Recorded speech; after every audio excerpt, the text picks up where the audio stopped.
సాయంకాలం హలో పిన్ని గారు, ఏమండోయ్ బాబాయ్ గారు, ఇలా రండి జర మాట్లాడుకుందాం. నా ప్రాబ్లం ఉండే హాస్పిటల్కి వెళ్తే అక్కడ నా ముందు పేషెంట్ డాక్టర్తో మాట్లాడుతున్నాడు అనమాట. సార్ నాకు చాలా ఒత్తిడిగా ఉందండి అని అడుగుతున్నాడు. నేను షాక్ అయ్యా, ఏంటిది ఒత్తిడిగా ఉండడం ఏంటి అని. డాక్టర్ అన్నాడు, ఏం లేదండి, అప్పుడప్పుడు టెంపుల్కి వెళ్ళండి అన్నాడు. ఏ డౌట్ ఆయనకు కూడా వచ్చింది, భక్తి కోసం వెళ్ళమన్నాడేమో అని.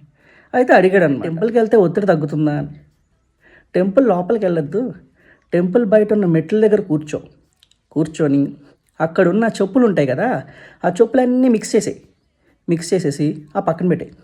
అలా చెప్పులు ఎత్తుక్కొని ఆ ఎత్తుక్కునే క్రమంలో నీ ఒత్తిడి మొత్తం తగ్గిపోద్ది అంటున్నాడు.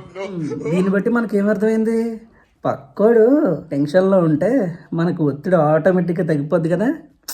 జనాలు అందరూ అలా ఉన్నారు, మరి ఏం చేస్తాం, కానివ్వండి, ఉంటా మరి, బై.